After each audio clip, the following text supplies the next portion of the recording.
Bismillahirrahmanirrahim. Assalamualaikum warahmatullahi wabarakatuh. Anak solih dan solihah, bagaimana kabarnya hari ini? Semoga kalian tetap dalam lindungan Allah Subhanahu wa Ta'ala. Tetap di rumah ya, dan tetap jaga kesehatan. Anak solih dan solihah, alhamdulillah kita sudah masuk ke pekan yang kedua di pembelajaran daring. Setelah pekan kemarin mungkin banyak yang masih kaget, kemudian masih bingung, serta ngerasa capek sekali. Semoga di pekan ini kita sudah bisa menyesuaikan diri. Sebelumnya, Bu Lita ucapkan terima kasih kepada anak solih dan solihah yang sudah mau memahami, sudah mau menyelesaikan tugas dari Bu Lita. Anak solih dan solihah, pekan kemarin kita sudah belajar tentang bab pertama, perumusan dan penetapan Pancasila sebagai dasar negara. Ada empat subbab. Sudah kita bahas 2 subbab di pekan yang kemarin, yaitu tentang sejarah perumusan Pancasila sebagai dasar negara. Kemudian ada komitmen para pendiri negara dalam perumusan dan penetapan Pancasila sebagai dasar negara. Pekan ini insya Allah Bu Lita akan menjelaskan tentang nilai-nilai Pancasila sebagai dasar negara serta meneladan semangat para pendiri negara dalam merumuskan dan menetapkan dasar negara.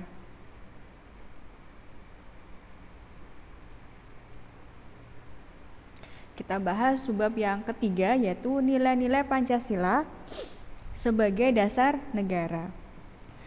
Pancasila sebagai dasar negara kita memiliki 5 nilai yang secara utuh bersifat hierarki dan saling berkesinambungan. Jadi, tiap sila-sila yang ada di Pancasila tidak bisa berdiri sendiri. Tiap-tiap nilai memiliki hubungan yang erat sehingga satu dengan yang lainnya tidak dapat dipisahkan. Nilai-nilai dasar dalam Pancasila merupakan nilai-nilai fundamental atau nilai dasar bagi bangsa Indonesia. Kita akan bahas nilai-nilai apa saja yang terkandung dalam setiap nilai-nilai yang ada di sila Pancasila. Ada nilai ketuhanan yang Maha Esa, nilai kemanusiaan yang adil dan beradab, nilai persatuan Indonesia, nilai kerakyatan yang dipimpin oleh hikmah, kebijaksanaan dalam permusyawaratan perwakilan, dan yang terakhir adalah nilai keadilan sosial bagi seluruh rakyat Indonesia.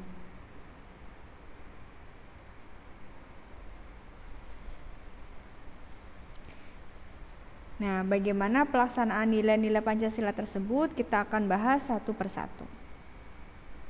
Yang pertama yaitu nilai ketuhanan yang Maha Esa.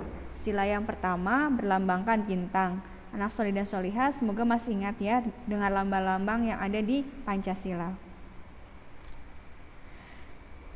Nilai ketuhanan yang Maha Esa sebagai bentuk ekspresi bangsa Indonesia terhadap Tuhan yang Maha Esa sebagai bentuk ketaatan kepada Tuhan yang Maha Esa.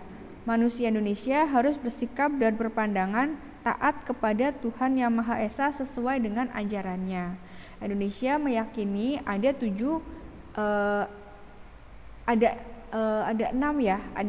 agama yang diakui di Indonesia. Ada Islam, ada Kristen, Katolik, Buddha, Hindu, dan Konghucu. Bukan 7 ya, tapi 6 insya Allah. Nah, pengakuan terhadap Tuhan Yang Maha Esa memberikan konsekuensi logis terhadap kehidupan bangsa Indonesia. Sedangkan pelaksanaan nilai ketuhanan Yang Maha Esa sebagai unsur dari pengamalan sila yang pertama membuat kebijakan yang tidak bersifat diskriminatif. Diskriminatif itu apa? Membedakan kepada para penganut agama yang ada di Indonesia. Kita harus saling menghormati dan tidak membedakan. Kemudian yang kedua, menjaga toleransi dan hubungan sosial, baik dengan sesama umat beragama maupun yang berbeda agama, agar tercipta hubungan yang harmonis.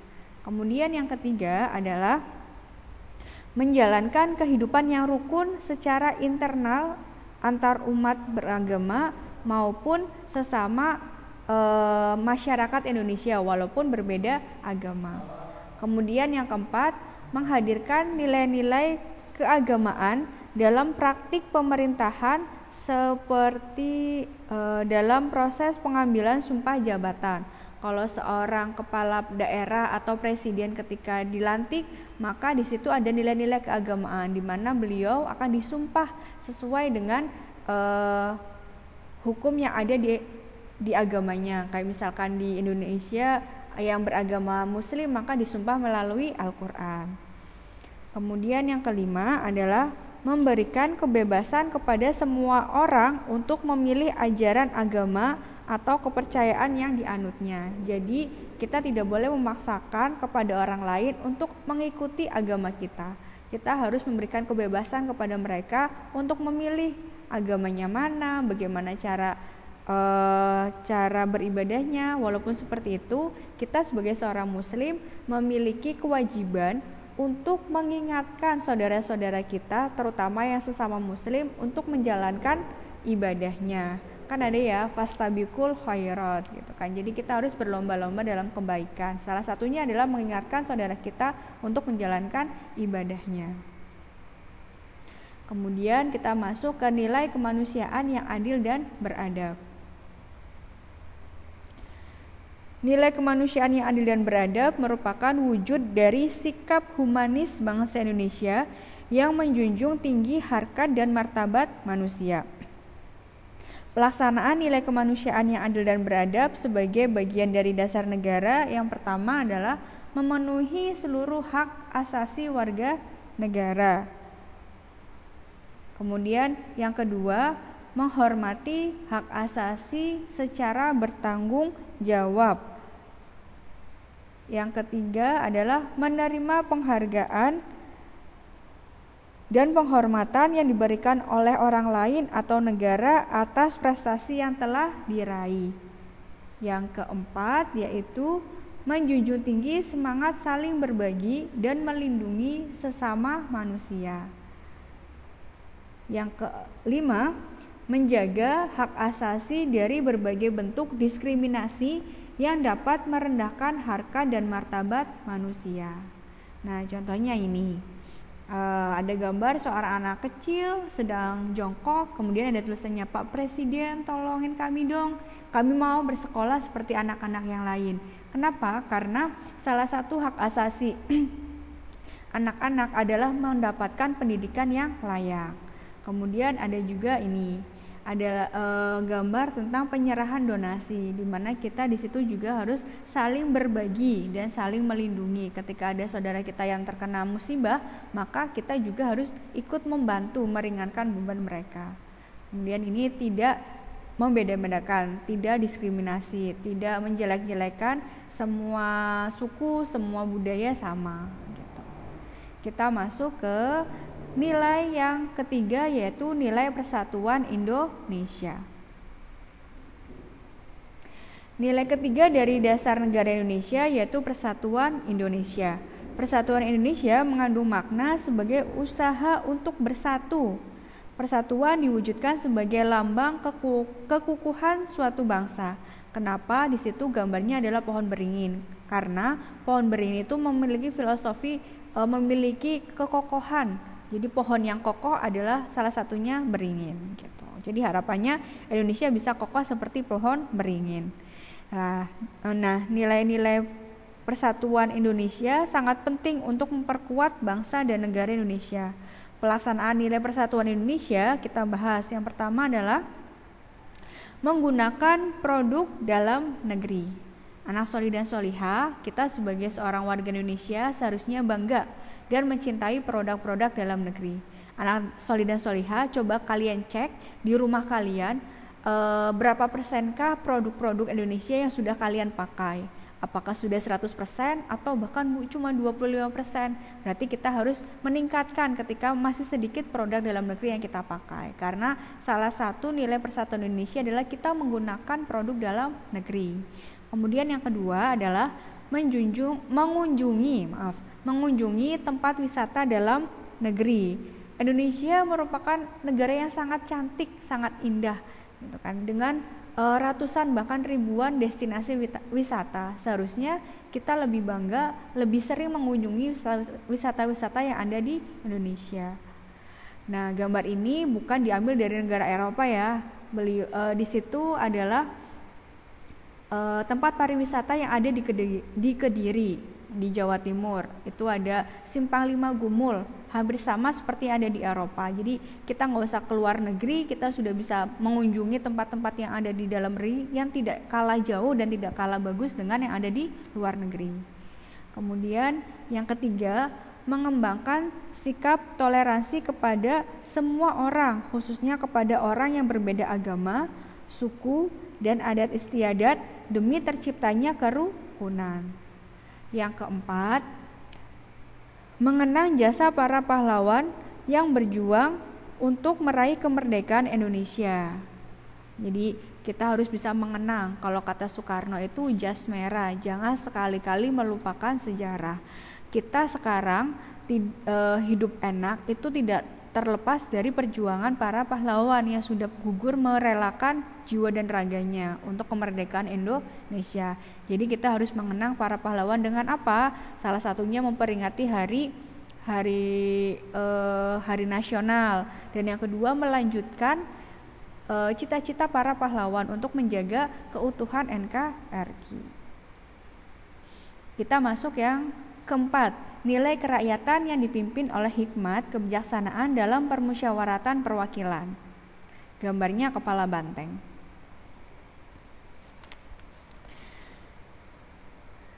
Nah,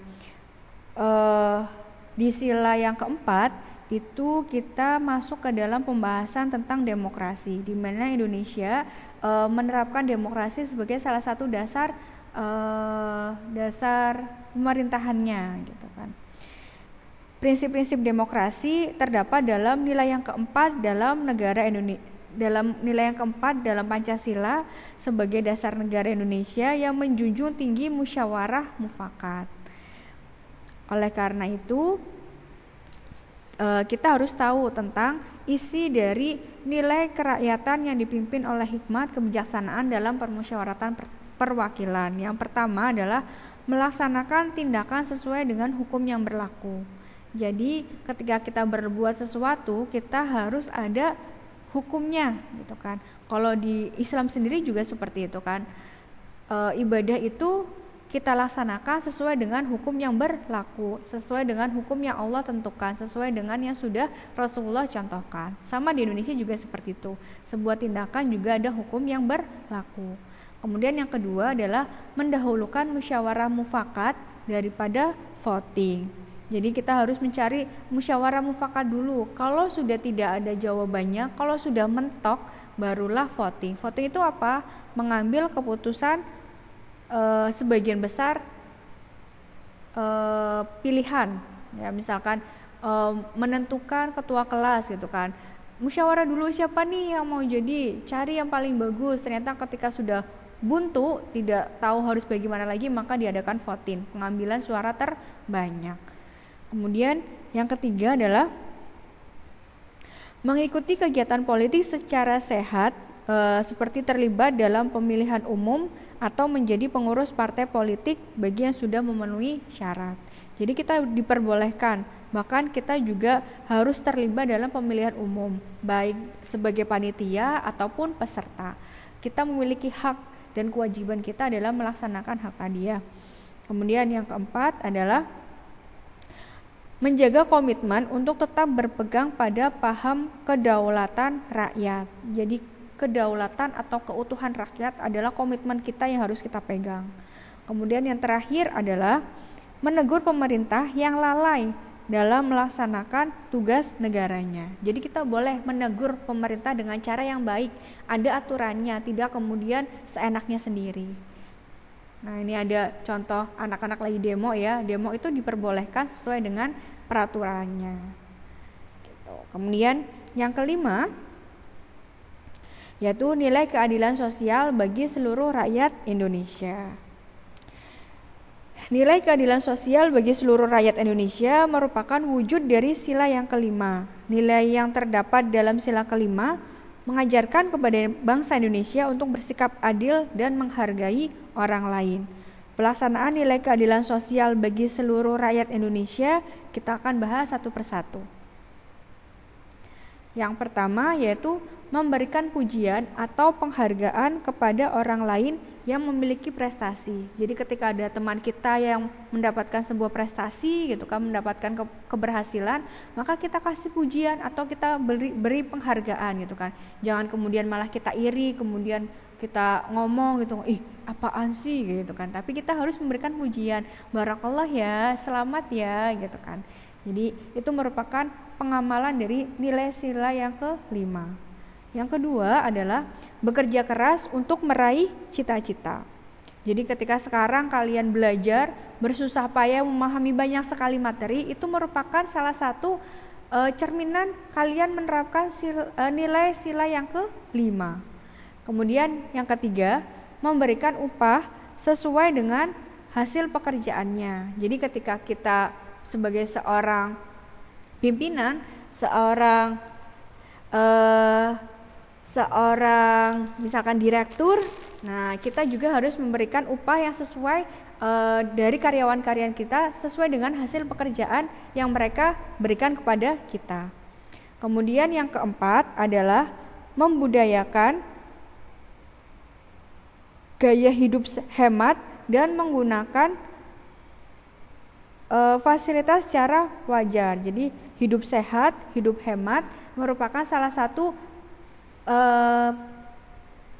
contoh penerapan nilai keadilan sosial bagi seluruh rakyat Indonesia. Kemudian yang terakhir adalah memberi pertolongan dengan ikhlas kepada siapapun, tidak membeda-bedakan, oh dia kan teman aku maka kita bantu, oh tidak, siapapun yang membutuhkan pertolongan maka kita harus memberikan dengan ikhlas, anak solih dan solihah, tidak mengharapkan imbalan. Nah, kita akan masuk ke subbab yang keempat, yaitu meneladan semangat para pendiri negara dalam merumuskan dan menetapkan dasar negara. Yang pertama adalah tanggung jawab. Anak solih dan solihah, para pendiri negara kita memiliki jasa yang sangat besar bagi Indonesia dalam meraih kemerdekaan. Mereka patut mendapatkan penghargaan atas jasa-jasanya. Perjuangan untuk merumuskan dan menetapkan dasar negara itu tidak mudah. Mereka harus menghadapi Jepang yang saat itu masih berkuasa dan menghadapi perbedaan pendapat secara internal ya, antara golongan tua dengan golongan muda, khususnya dalam sidang-sidang di BPUPKI ataupun PPKI. Perbedaan pendapat tentang perancangan dasar negara begitu terasa ketika warga negara Indonesia Timur mempermasalahkan sila yang pertama yang terdapat di dalam Piagam Jakarta dan akhirnya sudah diselesaikan. Nah, maka ketika kita melihat perjuangan para pendiri negara, kita seharusnya bisa meneladani semangat-semangat para pendiri negara dalam merumuskan dan menetapkan dasar negara. Yang pertama yaitu tanggung jawab, yaitu merupakan sikap baik yang harus dimiliki oleh setiap orang. Orang yang bertanggung jawab akan melakukan kewajibannya secara sungguh-sungguh. Dia akan memiliki sikap moral yang baik berhubungan dengan tanggung jawab yang diembannya. Nah, anak solih dan solihah, Bulta berharap sekali kalian sudah masuk ke SMP, sudah mulai tumbuh rasa tanggung jawab kalian terhadap diri kalian sendiri minimalnya. Ketika ada tugas, ketika ada kesulitan, jangan kemudian dilemparkan ke orang lain. Ketika misalkan kalian tidak paham dengan materinya, silakan kalian bisa tanggung jawab bertanya kepada guru atau ustadz dan ustadzah. Jangan kemudian ngomongnya sama orang tua, aku nggak tahu gitu kan. Tapi kalian harus bertanggung jawab, oh aku nggak tahu, aku harus cari tahu. Bagaimana harus cari tahu? Ditanyakan kepada ustadz dan ustadzah. Para pendiri negara tidak mengharapkan tanggung jawab yang mereka emban sebagai perbuatan yang harus dibalas dengan materi. Mereka tidak meminta balasan dari kita. Mereka ikhlas dengan perjuangan yang sudah mereka lakukan terhadap Indonesia, gitu kan ya. Nah, jadi kita gitu kan seharusnya bisa membiasakan sikap tanggung jawab dalam menjaga keutuhan bangsa dan negara. Salah satu contoh sikap tanggung jawab yaitu mendamaikan teman yang bertengkar gitu kan. Kemudian selain itu juga mampu untuk melaksanakan kewajiban-kewajiban kita sebagai warga negara maupun sebagai pribadi, sebagai makhluk Tuhan gitu kan ya. Nah, itu tentang tanggung jawab. Yang kedua adalah komitmen.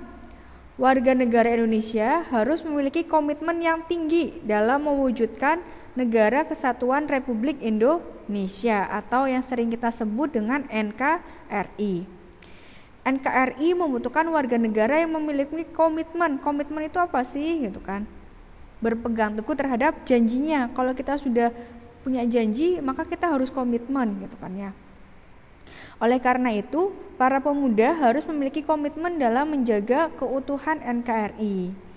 Generasi muda sekarang hendaknya mencontoh sikap komitmen para pendiri negara dalam mewujudkan Indonesia yang merdeka.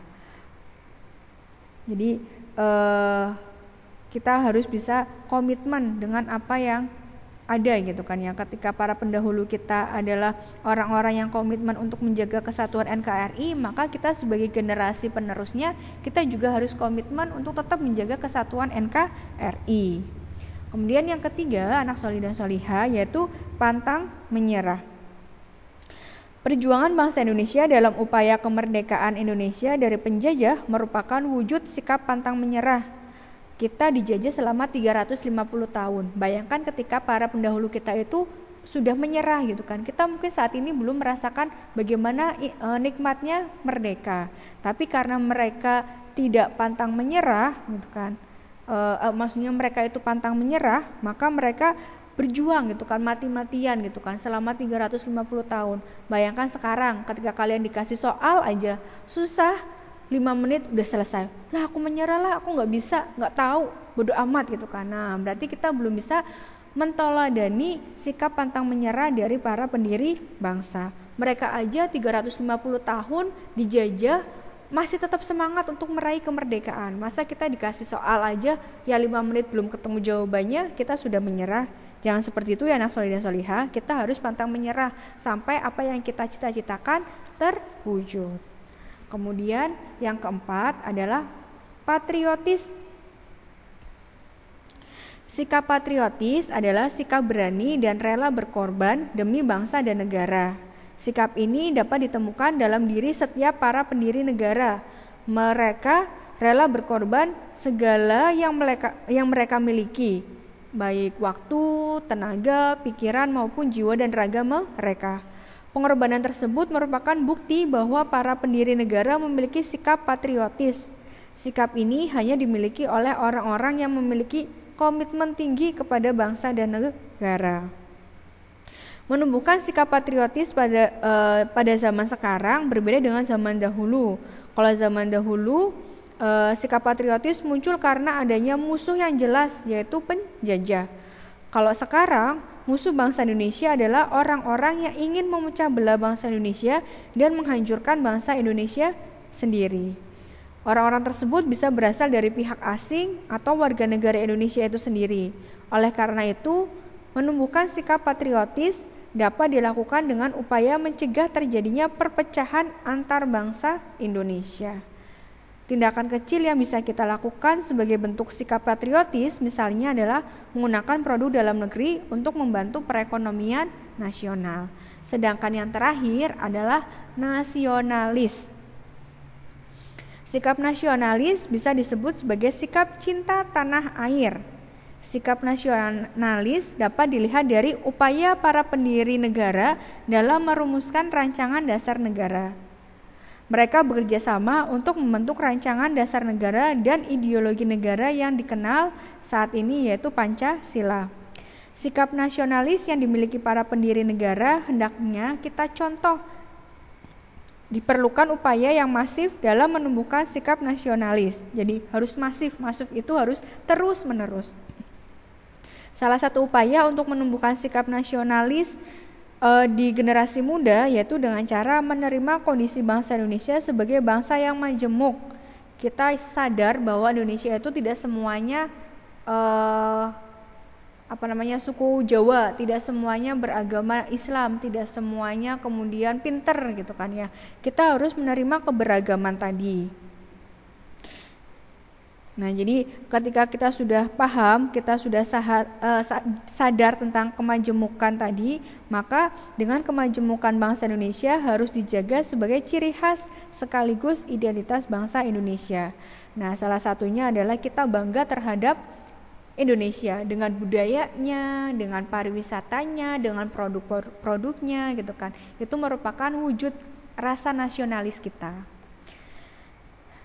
Nah, anak solih solihah, insya Allah sampai sini dulu materi kita di bab yang pertama sudah selesai ya. Dari mulai kita belajar tentang perumusan Pancasila sebagai dasar negara, kemudian proses penetapan Pancasila sebagai negara, kemudian ada nilai-nilai Pancasila, ada meneladan semangat para pendiri negara dalam merumuskan dan menetapkan dasar negara. Sampai sini boleh kita cukupkan materi di bab pertama. Ketika ada pertanyaan nanti bisa disampaikan di grup. Semoga anak solih dan solihah bisa memahami dan bisa menerapkan materi yang sudah kita belajari bersama. Sekian dari Bulita akhiri. Billahi taufik wal hidayah. Wassalamualaikum warahmatullahi wabarakatuh.